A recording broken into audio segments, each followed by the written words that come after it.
Biasakan nggak apa-apa, tapi jangan dilarang, biar terbiasa masuk majlis taklim. Sahabat sekalian, bertemu kembali dengan kami di channel Hobi Dakwah. Jangan lupa di subscribe ya. Terima kasih. Di zaman Rasulullah pernah nggak begitu tuh? Anak kecil main ke masjid bercanda, naik ke atas jendela begitu? Ya, ada saksi dari sahabat Rasulullah SAW yang bernama Saddad. Ya, Saddad ini pernah ikut bersama Rasulullah bersama dengan para sahabat sholat jamaah bersama-sama. Beliau berkata, "Inni rafa'tu ra'si fa idza sabiyya 'ala dhahri Rasulillah sallallahu alaihi wasallam." Ketika aku sedang sholat, aku dapati Rasulullah sujudnya lama, Pak. Beliau sujudnya lama, nggak biasa, sujudnya lama. Maka aku angkat kepalaku. Ya, imam belum bangun, dia udah bangun. Jadi begini, Pak, Rasulullah masih sujud, dia begini. Lama amat. Ngelihat ada seorang anak kecil yang naik ke punggungnya Rasulullah SAW. Jadi punggungnya Rasulullah itu dinaikin, Pak. Ya.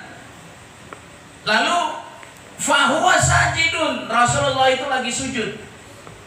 Ya, Rasulullah lagi sujud.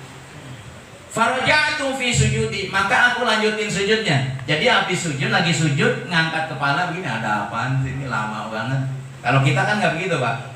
Ya, kalau kita ngangkat sambil ngajak temannya, no, lihat dong, no, imamnya dinaikin anak kecil, oh iya, semua batal. Nah, kalau ini dia sendiri, yang lain nggak ada yang tahu, sahabat Nabi nggak ada tahu. Sahabat Nabi lain nggak tahu kalau Rasulullah dinaikin sama anak kecil. Terus dia sujud lagi, menyimpan rahasia ini dalam hati, diam gitu. Ya, lalu setelah selesai, ini sahabat nanya sama Rasulullah, ya Rasulullah, kenapa sujudnya lama banget? Sahabat yang tadi mah nyengir aja, karena dia udah tahu, belum tahu loh gitu ya.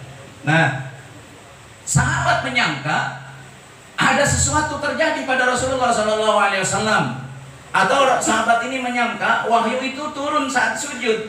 Bayangin, Pak. Ini luar biasa, lagi sujud kau wahyu turun nih. Sahabat kan yang nggak begitu. Maka Rasulullah SAW menjawab, kullu dzalika lam yakun walakinna bani fakarihtu an a'ajjilahu hatta yaqdiya hajatahu. Jadi kata Rasulullah SAW, tuh yang begitu nggak akan pernah terjadi kalau tidak cucuku naik ke atas. Jadi cucunya Rasulullah, Pak, namanya Sayyidina Husain, naik ke atas punggungnya Rasulullah. Tuh kalau dia nggak naik nggak jadi, kata Rasulullah SAW.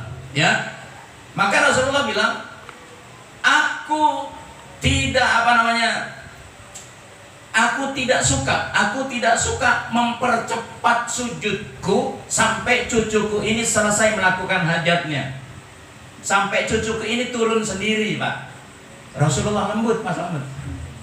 Beliau terhadap anak kecil paling sayang. Sampai beliau sujud aja, beliau nggak mau bangun, Pak, sampai cucunya turun. Kalau kita kan enggak, ya ada cucu ngapain begitu, dia batal juga.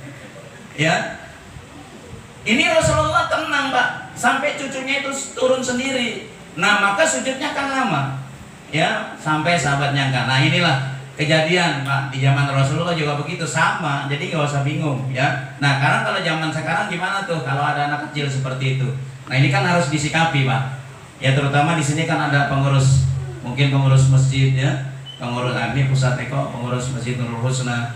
Nah, ini kan perlu kita sikapi, Pak. Yang pertama, sikap kita jangan pernah melarang anak kecil masuk masjid.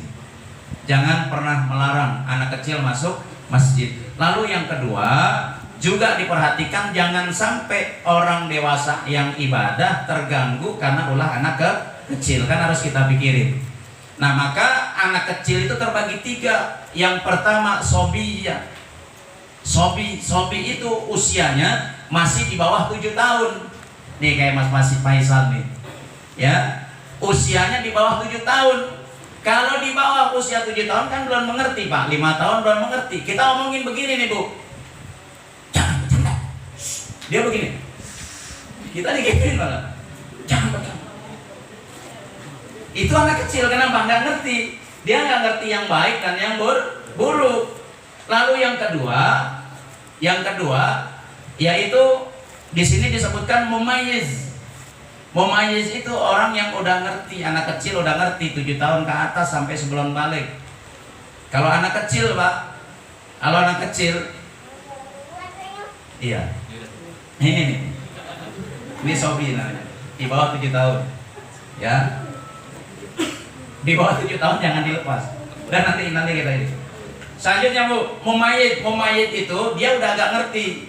Kalau ibu bilang di rumah nih, nak mau kemana ke masjid? Nanti di masjid jangan bercanda ya. Kamu sholat di pojokan aja, deket tiang, ya deket tiang. Di situ kamu sholat, jangan pindah-pindah di situ sampai tiangnya rubuh. Gitu. Jangan, itu nurut Pak, dia nurut, nggak pergi. Ya, paham Bu? Lalu selanjutnya yang ketiga yaitu amrod. Amrod ini kalau di Indonesia begini Pak, kalau anak muda nih kayak seperti kita nih, ini anak kayak kita, kamu, karena saya udah tua, itu kalau mau numbuhin kumis kan pakai apa tuh Bu? Pakai kemiri ya, begini yang pakai hitam nggak nunggu. Orang Arab baru kecil aja udah mulai pada nunggu. Mas Slamet udah pernah garap dengan saya, ya, itu udah nunggu. Nah, amrod itu orang yang baru memasuki balik. Nah ini udah terkena hukum Pak. Ini lebih gampang lagi, ya, lebih gampang lagi. Tapi sekalian, kalau anak kecil itu yang masih sobi di bawah 7 tahun, tanggung jawab ibu, tanggung jawab bapak. Jangan mentang-mentang anak mau sholat tapi nggak dilihat umurnya, main lepas aja. Anak kecil gini kan tahu Pak, tuh lihat ngaji yang begini, ya kan, apalagi sholat, nggak apa-apa. Ya, dibiasakan nggak apa-apa, tapi jangan dilarang, biar terbiasa masuk majlis taklim. La. Ya, nggak apa-apa. Ya, ye. Oh, dah. Mulai ya Bu, kalau anak kecil yang masih di bawah mumayyiz itu tanggung jawab ibu, perhatikan Bu. Jangan mentang-mentang anak mau masjid ditinggal. Yang akhirnya yang repot Pak Abbas di masjid. Ini anak siapa? Darah tinggi Pak Abbas makin naik. Udah harga listrik naik, ya, premium apa namanya? Ya, premium naik. Waduh, kasihan Pak Abbas Bu. Ya. Jadi tanggung jawab ibu, kasih pengertian, kasih pendidikan, arahan kepada anak.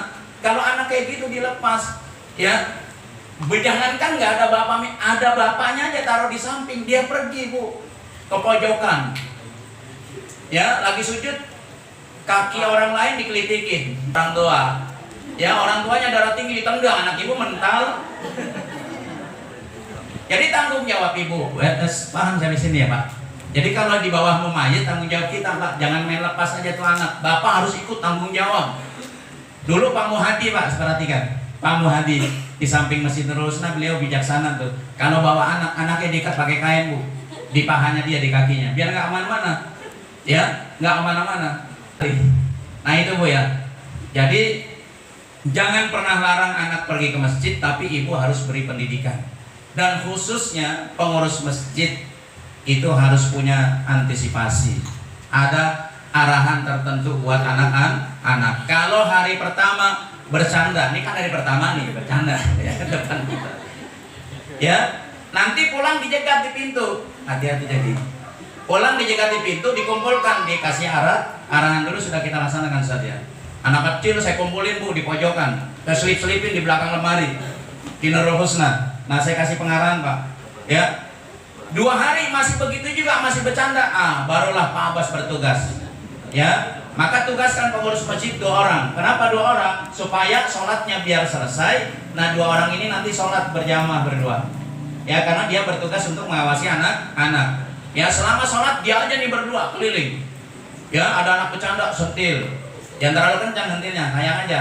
Dan gak usah ngomong yang sayang, jangan gitu, sentil.